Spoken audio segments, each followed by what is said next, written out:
On that important day, I stood in front of my father's grave. My father had been the CEO of a major company, and after his death, my brother-in-law Kyle took over. He inherited the company and a huge fortune. In contrast, all I got was an old mini-truck. Kyle, flaunting his good fortune, mockingly said, "With this, I've got the company and the entire estate in my grasp. That mini-truck suits you." But to me, that mini-truck was more than just a vehicle. I looked at it fondly, and when I started the engine, I noticed a destination already set on the navigation system. "What's this?" I wondered. With a firm yet gentle grip, I began to drive. My name is Jack Nicholson. I am a 44-year-old Tudor. Now I am standing before a large coffin where my father rests peacefully. My relationship with my father had always been very complicated. He built a construction company from scratch, but I chose a different path.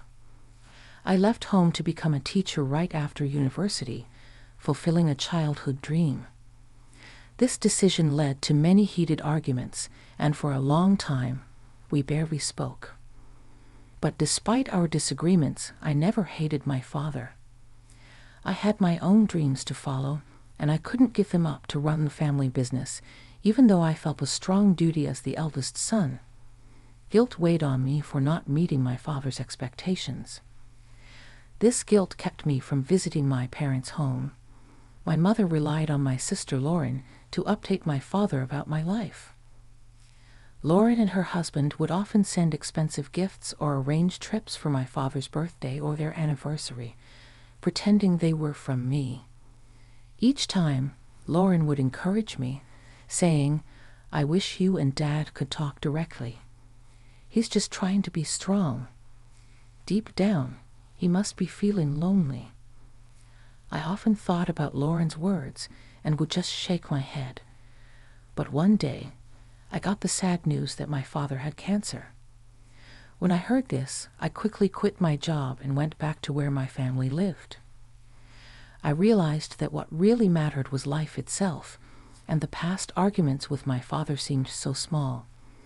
I decided to move back to my hometown, teach at a local school, and take care of my sick father. At first, my father was shocked to see me return, but he eventually accepted it quietly. I didn't say much either. I just stayed by his side and took care of him, helping him whenever he needed it. He would thank me softly, and those words brought me some peace. Sadly, my father's fight with his illness ended.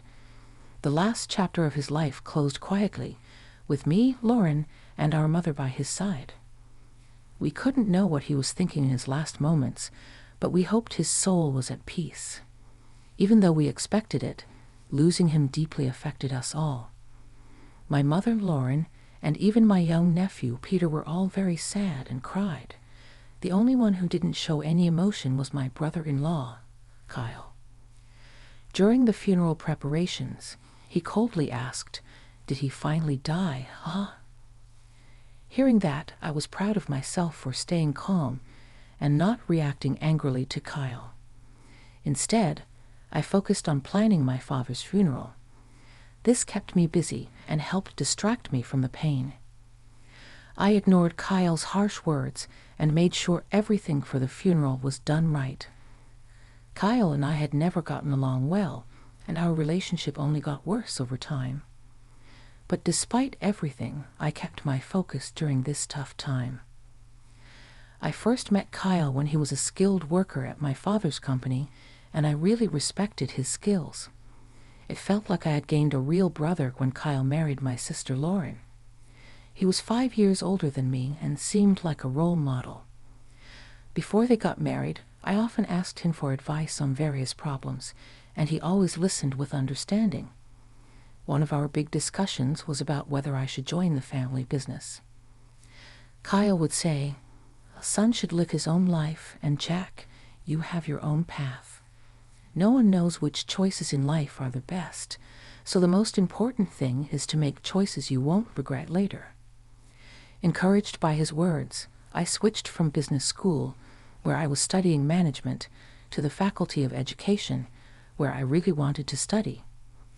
As time went on, Kyle and Lauren got married and started their life together. 22 years have passed since then, and the distance between my father and me grew wider. I moved on with my life, missing the chance to close that gap. But when I heard about my father's illness, I dropped everything and rushed home. Kyle, who once greeted me warmly, had changed. He now seemed uncomfortable around me. When we were alone, Kyle would say coldly, "You came back in a hurry when you heard he was sick, didn't you? But no matter what, you won't inherit anything." His words caught me off guard, and I struggled to respond. "What do you mean?" "Don't act like you don't know. It might be a coincidence, but even if you now want to run the company, it's already decided who will be the next leader." His harsh words shocked me, and I replied louder than I intended, "No, that's not it. I didn't come back for the company." I realized I hadn't been a good son and wanted to apologize to Dad, even if it's late. Kyle dismissed me. "I don't need your fancy talk. It sounds like something from a TV drama.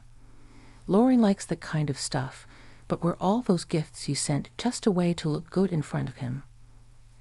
"That's absolutely not true," I tried to explain, but Kyle had already made up his mind and wasn't interested in believing me.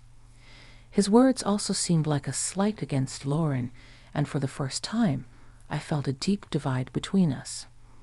Ever since that incident, I started to feel really upset with Kyle. He began to mock me openly. "No matter how much you try to win him over, that time has passed. Don't make me laugh. Go back to where you belong and take care of your troubled students," he would say. At first, I thought deeply about how I appeared to others and how they saw me, but Kyle's words showed he was more concerned about himself than our father. His behavior often seemed disrespectful to both his father-in-law and his wife, Lauren. I started to believe that Kyle had married Lauren mainly to get closer to my father's company and wealth. He rarely visited my father when he was ill and didn't help take care of him. Now all I could do was work as hard as possible to protect the company my father had built. Kyle always sounded polished, but he really just wanted to avoid problems. On weekends, he would go play golf, claiming it was for business. He hardly ever took care of his own son. He said he wanted his son to learn many skills to eventually take over the business, but he left all the driving and housework to Lauren. When Lauren showed a bit of unhappiness about this, Kyle would passionately take her hand and say, "I'm giving my all for his sake. Now is the time to produce results by any means necessary. Let's overcome this trial together." Lauren found it hard to stand up to him and usually just nodded, even though she seemed reluctant. Kyle was good at acting like the perfect husband in front of Lauren, so it's no surprise she believed him. He showed his true self to me, probably because he thought I was like him. I eventually got used to Kyle's mocking, and it didn't bother me as much. However, when our beloved father passed away, I was heartbroken. I felt a deep sadness and emptiness. Although Kyle seemed upset about our father's worsening health, I couldn't shake the feeling that he had been waiting for this moment. This thought made me very sad and angry. After our father died, Kyle inherited most of our father's large fortune. Even though he was just a son-in-law, he had the same rights to the inheritance as Lauren and me. According to my father's will, he got most of the shares of the company and a lot of wealth. This unexpected turn of events left me speechless. Even though I was my father's biological child, I had thought the inheritance would be split fairly among the three of us, but instead, Kyle got almost everything. All I received was an old mini-truck that my father once loved.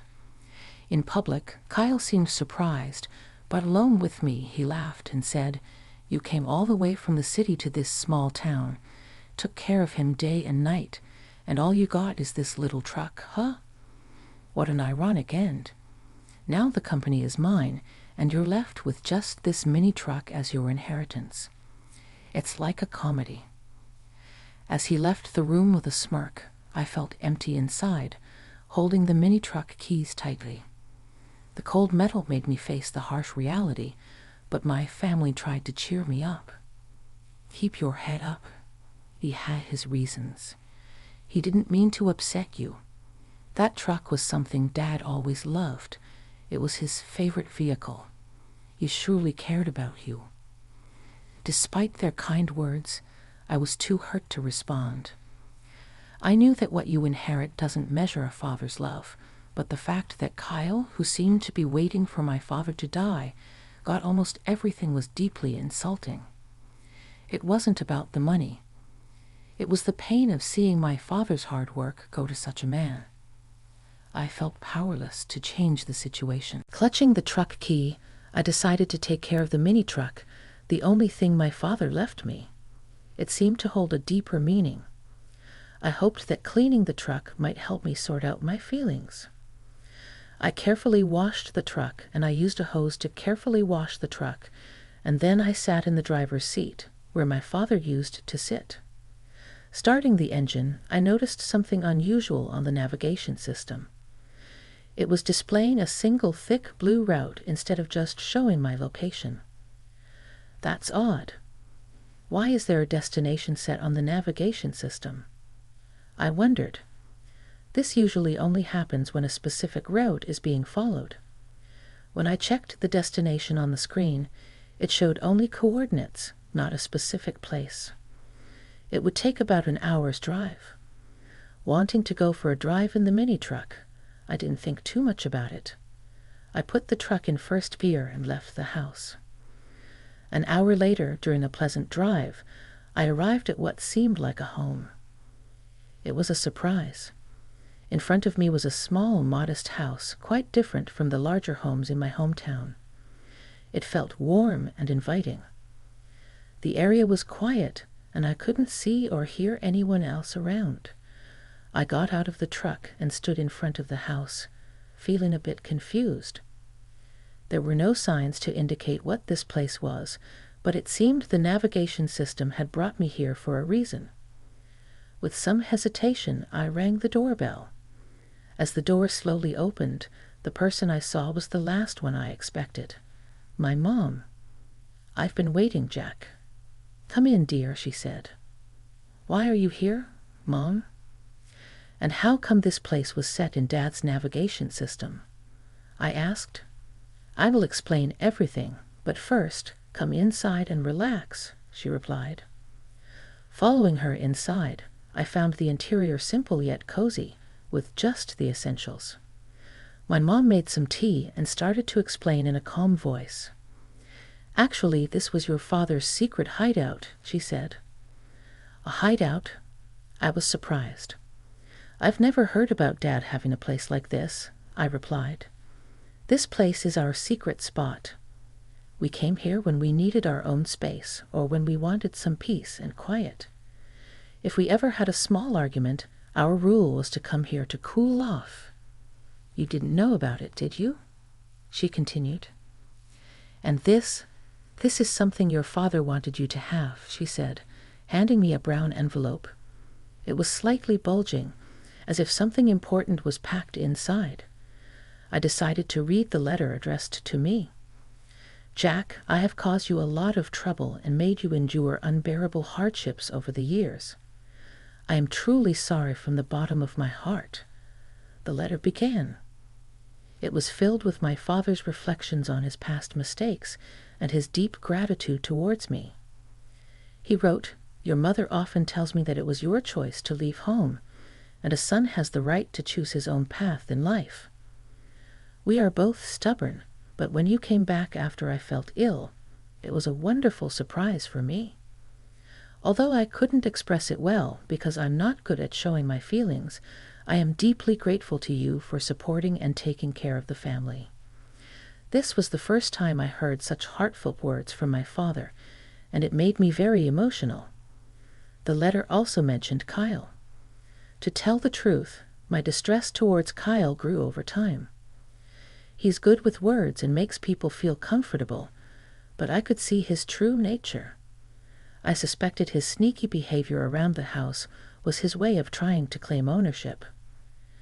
I was too tired from work and taking care of you all to notice his cunning actions, but now, knowing Kyle as I do, I believe these suspicions were correct. The letter continued, I have no intention of giving the company to you, but if something unexpected happens, I have left a significant amount of money with your mother. This is to ensure that you and Lauren will not be in need.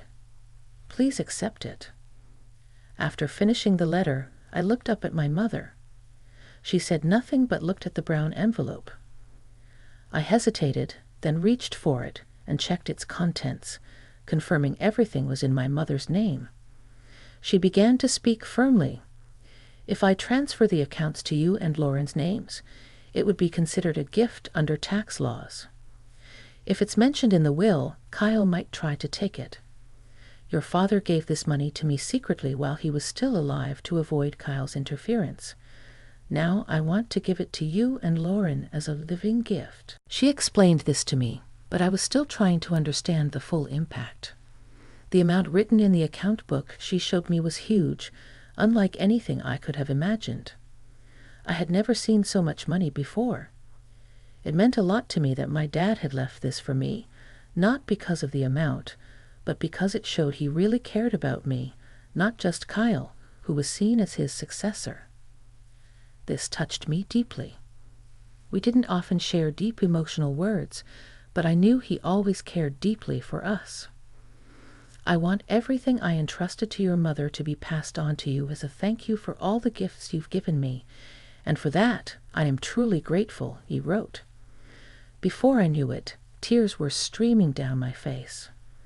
I couldn't hold back my emotions. For a long time, I felt that my father never really understood me, but I was completely wrong. He always understood and valued me. That's probably why he trusted me with that old mini truck, knowing I would value it and use it well. Mom, I really wish I could have done more for Dad, I said, feeling deep regret. But my mother comforted me with a gentle smile. She seemed to understand the regret I felt, saying, It's natural to think you could have done more when mourning a parent, but you brought your father great joy and gave him so much love. You were his greatest pride. Hearing her words made me cry again. They also inspired me to make a firm decision. I wouldn't let the company my father built fall into the hands of someone like Kyle, who had wished for his death. I had decided to quietly resist and make a careful plan without letting Kyle know. I had acquired a significant fortune.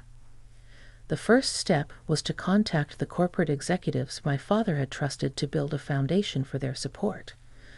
They agreed to help, supporting my desire to carry on my father's legacy. Their reactions made it clear that my father had never spoken poorly of me. Meanwhile, my mother and sister acted soothingly during the letter reading, keeping Kyle's attention off me. They continued to act the same way in front of Kyle, which made him think he had succeeded and looked down on me with arrogance. Hey, do you, abandoned by your father and left a poor man, still intend to stay in this house? He taunted. I'm the new president now. Admit your defeat and go back home. Kyle would say these words dismissively, waving his hand as if he was shooing away a small fly. Since becoming CEO, Kyle's arrogant attitude created a tense atmosphere in the company. Despite his high position, he ignored his duties and became rude to his staff. This caused a lot of problems, and many skilled employees were left unhappy with his leadership. Kyle didn't question his approach and remained overly confident. Those who can't grasp my superior vision might as well quit immediately, he would say in public, making decisions without listening to anyone else. As problems in the company increased, Kyle enjoyed spending money and living lavishly, while his passion for the business seemed to disappear. When I first met him, he seemed like a great person. He was skilled, and even my dad liked him. How had he changed so much? She cried every night. hiding her tears from the children. I couldn't just watch the company fall apart. I was quietly planning my next move. The day came when I acted. I left home early and waited at the office for Kyle. When he walked into the president's office, he was shocked to see me sitting there. "What the hell are you doing? Why are you sitting there? Get this person out of here," he demanded. "The one who should be leaving is you," I replied calmly. "What are you talking about? Have you lost your mind?" Kyle looked at me as if I was an annoying insect. Using the assets our father left us, I had bought the majority of the company's shares. An extraordinary general meeting of shareholders was held, and you were officially removed as president, Kyle. I'm sorry to say, but you are no longer the president of this company. "Wait just a minute," he stammered, confused and repeating words that made no sense. "Don't you understand? I now control 2/3 of this company's shares. You thought the inheritance was just an old mini-truck, but that truck turned into money in an unexpected way." Kyle tried to dig into details about the hideaway, but I avoided his questions and changed the subject, which only made him more upset. "The game is over. Leave this place immediately," I told him calmly and handed him several documents. As Kyle looked through them, his face went white. "What is this?" he asked. "These are the minutes from the extraordinary general meeting of shareholders, and this other document is your dismissal notice," I explained. Kyle became very angry, crumpled the papers in his hands, and shouted, "You think this will hold up? I'll take legal action." "Go ahead with legal action. We have good reasons for our actions," I responded calmly. "What reasons? You've just been after the old man's wealth and this company from the start. It's nothing but jealousy," Kyle accused. "Let me ask you directly, Kyle. Have you been using company assets for personal use and signing leasing contracts for your own benefit?" I asked. "What if I have? What's it to you?" Kyle replied, his face turning pale with shock. I kept my gaze fixed on him and continued, "You should have been more aware of your responsibilities. Did you become complacent when you thought you controlled everything?" I had been gathering information about Kyle's actions from the company's executives. After our father passed away, Kyle became more arrogant. He used to at least pretend to respect others, but as president, he began to shift his work onto others and even fell asleep in his office. This attitude caused many loyal employees who respected my father to leave frustrated by his behavior. Kyle, upset by the situation, doubted my ability to manage, emphasizing that it was impossible for me to fulfill the role of a manager. I had never worked a day in this company. Think about it. How can someone with no experience in running a company become president? It's impossible to trust management to someone like you, Kyle argued. "You're absolutely right," I agreed. "I have no intention of becoming the president of this company. My sitting in this chair is just a symbolic message to you. In fact, a new president has already been elected by a different board of directors and is already carrying out their duties." Kyle was stunned. He stood there with his mouth open and his eyes wide, shocked by the turn of events. He had been sure that I was after the presidency and had schemed to replace him. As I've said many times, I'm not after the president's position. My only goal is to honor my father and protect the company he spent his life building, I explained. "Who would believe such fancy talk?" Kyle retorted. He thought I only cared about the wealth and status that came from our father, not his true worth. After my reply, Kyle trembled with anger for a moment, but then composed himself. "Do you think this is over and you can just enjoy it?" He scoffed and then stormed out of the president's office. That night, something unexpected happened. Lauren threw divorce papers at Kyle, ending their marriage. This was a result of his misconduct at the company and his eventual firing. The new president was chosen from among the directors who respected my father and were determined to protect what he built. I felt the company should be led by someone who would continue my father's legacy, a sentiment my mother and sister supported. As I coordinated Kyle's dismissal with the lawyers, Lauren was preparing for the divorce. On the day she mentioned divorce, her hurt voice filled the house with a heavy atmosphere. "Why do you turn away from me now? Is it because I've lost the title of president and you've lost interest in me?" Kyle asked, maintaining her calm but firm. Lauren replied, "There's no point in talking about betrayal. You were the one who betrayed our relationship from the start. Your love was not for me, but for the title of the president's daughter. You neglected our home, didn't help raise our children, showed no respect to our sick father, and in the end you tried to take everything from our father for yourself. Now it's time for you to face the consequences." Kyle had no response to Lauren's words. She had endured a lot, worrying about her children's futures and the fate of the company, but thankfully the inheritance from our father gave her a solid financial base to raise her children. After the divorce, we planned to live a peaceful life away from conflict with our mother and sister.